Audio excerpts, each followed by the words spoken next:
Hello students, IIT brain में आपका स्वागत। आज हम फिजिक्स में क्लास 12th के topic potential due to a charged hollow sphere पर डिस्कस करेंगे। हम इस आर्टिकल में ये सीखेंगे कि एक चार्ज्ड हॉलो स्फीयर अपनी सराउंडिंग के डिफरेंट पॉइंट पर कितना पोटेंशियल डेवलप करता है और इसके लिए किस पॉइंट को रेफरेंस की तरह ट्रीट किया जाता है। सो मान लीजिए ये एक हॉलो स्फीयर है जिसका रेडियस कैपिटल आर और जिसके सरफेस पर जो एरियल चार्ज डेंसिटी है वो सिग्मा है, जबकि इस हॉलो स्फीयर का कंप्लीट चार्ज क्यू है। आपको इस हॉलो स्फीयर के सेंटर से स्मॉल आर डिस्टेंस किसी आउटर पॉइंट पी पर पोटेंशियल की वैल्यू कैलकुलेट करनी है। और चूंकि ये एक फाइनाइट सिस्टम है तो हम जानते हैं कि इस केस में इनफाइनाइट एक रेफरेंस का रोल प्ले कर पाएगा। सो इनफाइनाइट को जीरो पोटेंशियल का पॉइंट मानते हुए आपको पी पॉइंट पर पोटेंशियल कैलकुलेट करना है। सो कैसे करेंगे ये कैलकुलेशन जरा समझें। मान लेते हैं इस स्फीयर का सेंटर O है, पी पॉइंट पर हमें पोटेंशियल कैलकुलेट करना है, इनफाइनाइट रेफरेंस पॉइंट है। तो जैसा हम हमेशा करते हैं कि दो पॉइंट के बीच में पोटेंशियल डिफरेंस को 1:1 फॉर्मूले से दिया जा सकता है।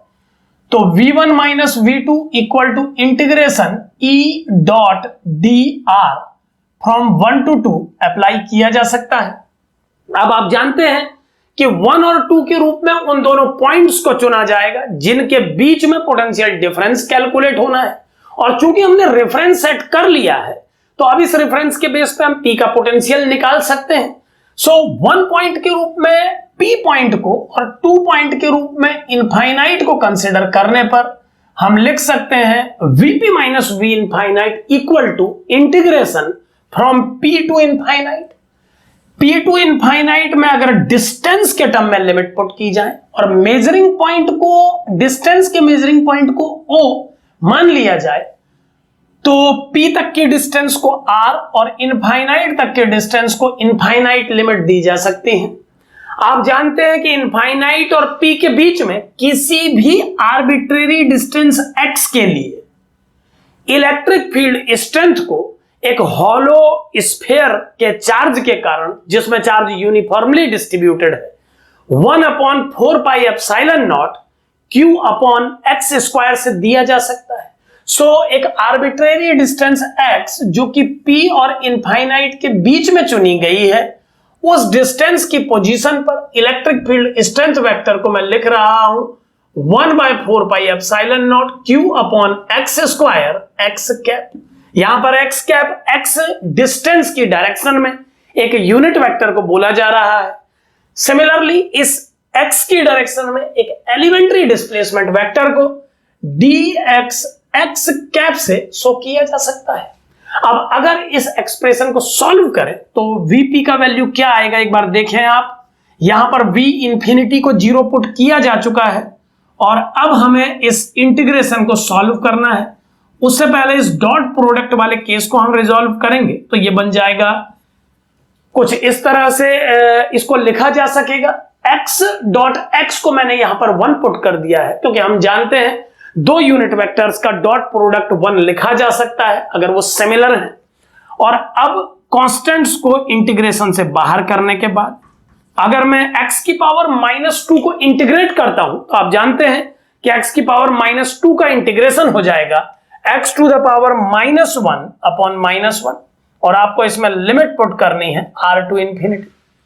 सो लिमिट पुट करने पर माइनस साइन को बाहर शिफ्ट करने पर यह बन जाएगा -1 अपॉन 4πε0 q और 1/x में लिमिट पुट करने पर 1/∞ -1/r। फाइनली ये दोनों माइनस अगर मल्टीप्लाई किए जाए तो ये प्लस हो जाएगा और 1/∞ को 0 लिखा जा सकता है। सो Vp के वैल्यू को आउटर पॉइंट पर कुछ इस तरह से दिया जा सकता है। यह होगा 1/4πε0 q अपॉन r। यानी बाहर के किसी भी पॉइंट पर पोटेंशियल को हम इस फॉर्मूले से प्रेजेंट कर सकते हैं आर डिस्टेंस की पोजीशन के लिए, इनफाइनाइट को रेफरेंस मानते हुए। अब ध्यान दें कि जिस इलेक्ट्रिक फील्ड के फॉर्मूले का यूज किया गया है वो इलेक्ट्रिक फील्ड का फॉर्मूला इस हॉलो चार्ज्ड स्फीयर के आउटर रीजन में किसी भी पोजीशन पर एप्लीकेबल है। सो इस पोटेंशियल के फॉर्मूले को आप इस हॉलो स्फीयर के बाहर किसी भी पॉइंट पर अप्लाई कर सकते हैं। सो अगर मैं इस फॉर्मूले को इस हॉलो स्फीयर के सरफेस के जस्ट आउटसाइड पॉइंट पर अप्लाई करना चाहूं तो जो वैल्यू मुझे इसके जस्ट सरफेस पॉइंट पर मिलेगी पोटेंशियल की वो होनी चाहिए V एट पॉइंट S। इस पॉइंट को मैं S कंसीडर कर रहा हूं, तो सरफेस के किसी पॉइंट पर जो पोटेंशियल की वैल्यू हमें मिलेगी वो होनी चाहिए 1/4πε0 Q अपॉन कैपिटल R। यहां पर ध्यान दें, चूंकि आउटर रीजन में इलेक्ट्रिक फील्ड का फॉर्मूला ऐसा ही रहेगा तो इसकी हेल्प से निकला पोटेंशियल का फॉर्मूला इस रीजन के किसी भी पॉइंट पर एप्लीकेबल होगा। सो आर डिस्टेंस आउटर पॉइंट पर पोटेंशियल को इस फॉर्मूले से दिया जाएगा, जबकि सरफेस के पॉइंट पर पोटेंशियल को इस फॉर्मूले से दिया जाना चाहिए। अब मान लीजिए एक तीसरे केस में हम एक हॉलो स्फीयर के इनसाइड किसी पॉइंट पर पोटेंशियल को कैलकुलेट करना चाहते हैं, यानी इस बार आर डिस्टेंस पर जो पी पॉइंट हम कंसीडर करेंगे वो पॉइंट आउटर पॉइंट ना होके एक इनर पॉइंट होगा, यानी इस केस में स्मॉल आर का वैल्यू कैपिटल आर से कम होगा। तो ध्यान दें कि इनफाइनाइट को रेफरेंस मान के कई पोजीशंस के आउटर रीजन के पोटेंशियल पता लगाए जा चुके हैं और सरफेस के पोटेंशियल को 1/4πε0 Q/R कैलकुलेट किया जा चुका है। तो इनफाइनाइट को रेफरेंस मान के निकले हुए इस पॉइंट के पोटेंशियल को अगर हम इस P पॉइंट पर कैलकुलेशन के लिए रेफरेंस की तरह इस्तेमाल करें तो सिमिलर फॉर्मूले को एक बार फिर यूज किया जाए अगर, तो क्या बनेगा एक बार देखें। ये सब मैं यहां से हटा रहा हूं, ये सारा कैलकुलेशन आप समझ चुके हैं और अब हम इस सरफेस के फॉर्मूले के रेफरेंस में P पॉइंट तक पहुंचने की कोशिश कर रहे हैं। फॉर्मूला वही रहेगा, आप समझ सकते हैं। सरफेस के पॉइंट और इस P पॉइंट के बीच में सिमिलर फॉर्मूला मैं यूज कर रहा हूं, आप ध्यान से देखें। V1 का रोल मैं प्ले कराऊंगा Vp से और V2 का रोल प्ले कराऊंगा Vs से, और इंटीग्रेशन लिमिट्स होंगी R small to capital R। यहां पर ध्यान दें, जिस ऑर्डर में आपने लेफ्ट में डाटा प्लेस किए हैं उसी ऑर्डर में राइट में आपको डाटा रखने हैं। ये 1 2 1 2 का अरेंजमेंट है। सो P और S का ऑर्डर अगर यहां पर ऐसा है तो डिस्टेंस रखते वक्त भी आप P और S के ऑर्डर में ही लिमिट पुट करेंगे। इलेक्ट्रिक फील्ड वेक्टर को अगर P और S के बीच वाले रीजन के किसी पॉइंट पर लिखा जाए तो अपने पुराने डिस्कशन से, पुरानी बनाई हुई क्लिप्स के बेस पे हम ये जानते हैं कि एक हॉलो स्फीयर अपने इनर रीजन पे इलेक्ट्रिक फील्ड डेवलप नहीं कर पाता है। हम जानते हैं कि ये एक ऐसा हॉलो स्फीयर है जिसके सरफेस पे यूनिफॉर्मली सिग्मा डेंसिटी के साथ चार्ज को डिस्ट्रीब्यूट किया गया है और ऐसे केस में इसके इनर रीजन पर इलेक्ट्रिक फील्ड स्ट्रेंथ 0 होती है। So electric field strength vector की वैल्यू इस केस के लिए 0 वेक्टर पुट की जानी चाहिए। और अब अगर इस नल वेक्टर को dr वेक्टर से डॉट किया जाए तो आप समझ सकते हैं कि ये कंप्लीट टर्म 0 ही आएगा। सो इस टर्म को 0 पुट करने के बाद हम ये देख पा रहे हैं कि Vp माइनस Vs का वैल्यू 0 आया है और Vp माइनस Vs के 0 आने का सीधा अर्थ यह है कि Vp का वैल्यू Vs के इक्वल है। सरफेस का पोटेंशियल चूंकि पहले ही कैलकुलेट किया जा चुका है तो मैं उसे अप्लाई कर रहा हूं और इसे अप्लाई करने के बाद हमें यह पता लगता है कि ऐसे P पॉइंट पर जो कि इस हॉलो स्फीयर के अंदर चुना गया है जो पोटेंशियल की वैल्यू होगी वो 1/4πε0 Q अपॉन R होगी, जो कि सरफेस पर पोटेंशियल की वैल्यू है।